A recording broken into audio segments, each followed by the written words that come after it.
Hello and welcome to the Daily Aus. I'm Lucy Tassell. I'm Zara Seidler. It's been more than 2.5 years since war broke out in Sudan between rival militias. Since then, 12 million people have fled their homes, thousands have been killed, and international authorities have made accusations of war crimes and genocide. Last week, one side said it had implemented a humanitarian truce, while the other rejected a US and United Arab Emirates-led ceasefire proposal. In today's episode, we explain the progress of ceasefire negotiations and why one side of this war is against the proposal. Lucy, there is a lot to explain about this conflict, and you've just mentioned at the top there that we're talking about a possible ceasefire. Yeah. To understand that latest development, though, we do need to understand the context of this conflict that has been going on for years now. Can you start at the beginning for our listeners? Where did this begin? For those who haven't been following or maybe just need a refresher, Sudan has been engulfed in violent conflict since April 2023. That's when a fragile partnership between the leaders of two different militias fell apart. There are two main initialisms you need to know here. There's the SAF and the RSF. What do those stand for? The RSF stands for Rapid Support Forces. That's a paramilitary group formed from previous paramilitaries active in a western region of Sudan called Darfur. The RSF was established by the former leader of Sudan, Omar al-Bashir, and he is actually wanted by the International Criminal Court for war crimes and genocide in Darfur in the 2000s. The other one we need to know is the SAF. That's the Sudanese Armed Forces, and that is the official army of Sudan. In 2019, the SAF and the RSF teamed up to overthrow al-Bashir. Democratic elections were supposed to follow, but they didn't because the SAF and the RSF overthrew the existing government and took power completely in 2021. So they were back-to-back coups. In April 2023, that partnership fell apart, as I've said, resulting in the ongoing violent conflict between these two groups.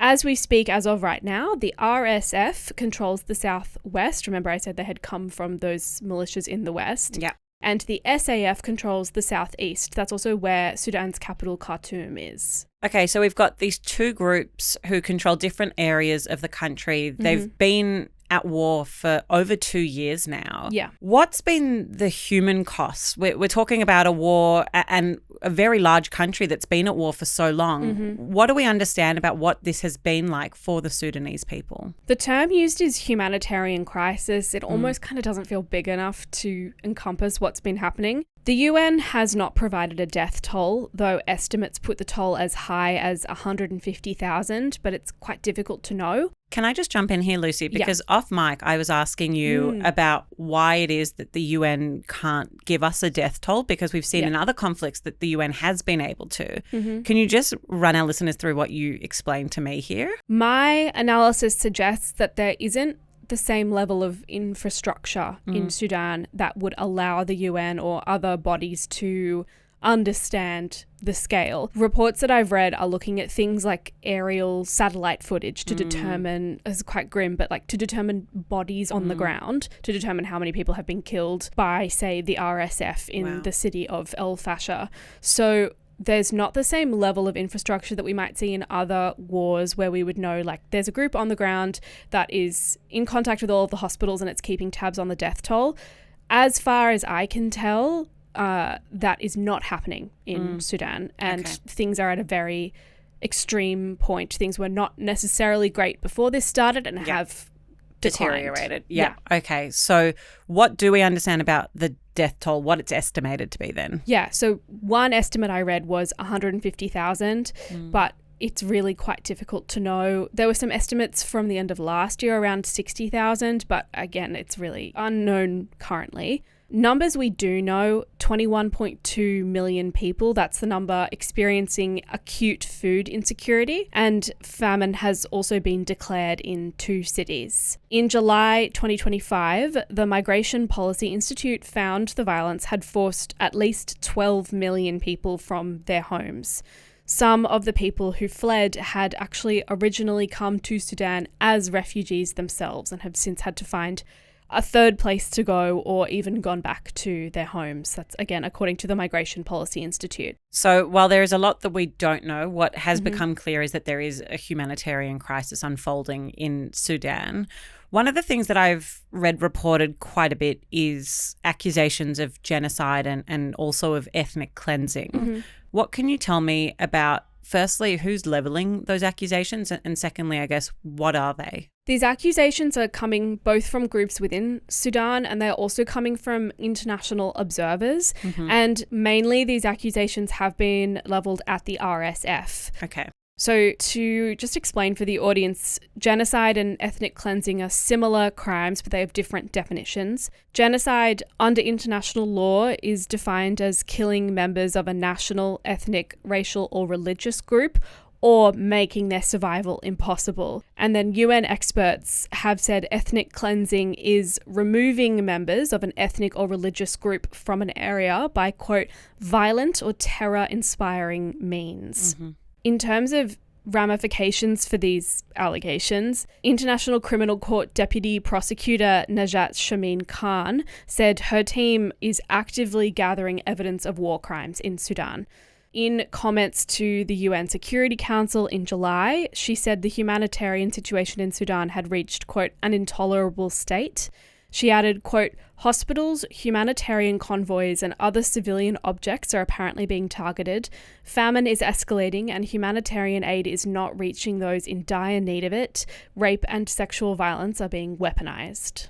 Lucy, you said there that she is gathering evidence. Yeah. Does that mean then that they will seek, they being the ICC, will seek to take people to trial? Because we know the ICC is about people, whereas the ICJ is about states. Yeah. So are we looking at people then being taken to trial?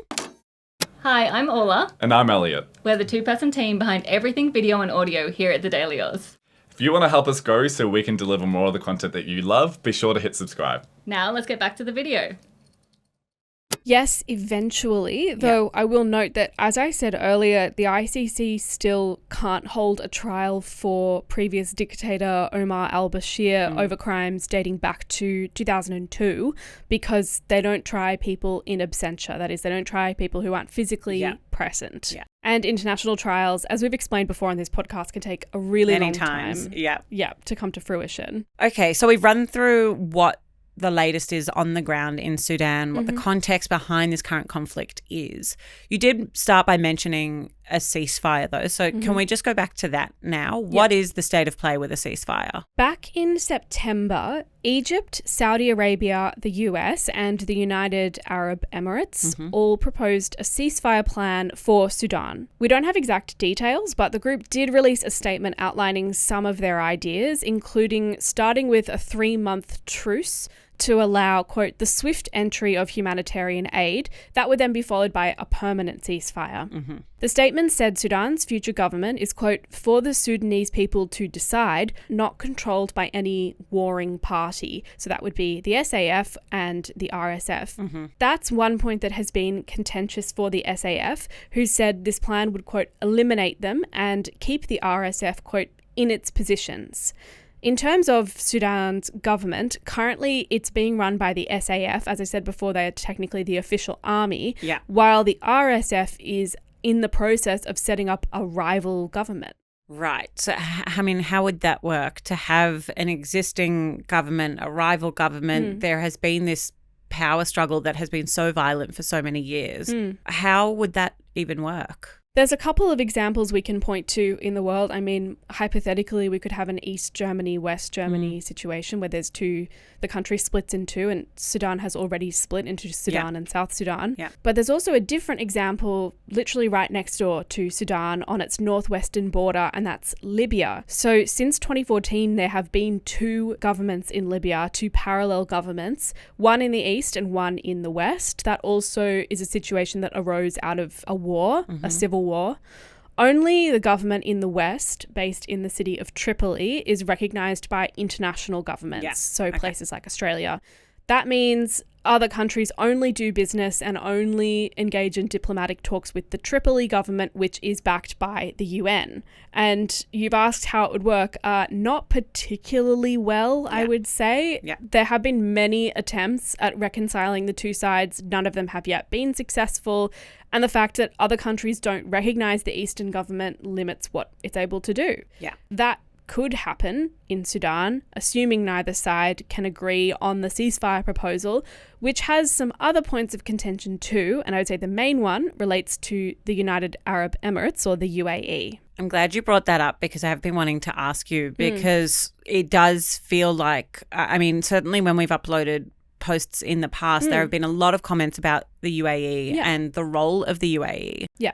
Why is the UAE so controversial when it comes to this conflict in particular? Yeah, and people are right to point this out. The UAE has been accused by many places, particularly the SAF, of supplying weapons to the RSF. It has denied these allegations, but I will say international observers have documented the movement of weapons on planes from the UAE to an airport in the country of Chad, which is near the border with Sudan, to the RSF, to their training camps. And that includes weapons from Europe that have somehow come through the UAE. And just to jump in here, so it's the RSF who have had genocide allegations leveled at them, and there have been international observers who have documented the movement of weapons to that group. Yeah. Yeah, okay. Back in March, Sudan sued the UAE in the International Court of Justice, the ICJ, so as you said, different to the ICC, alleging it provided, quote, unlimited support to the RSF,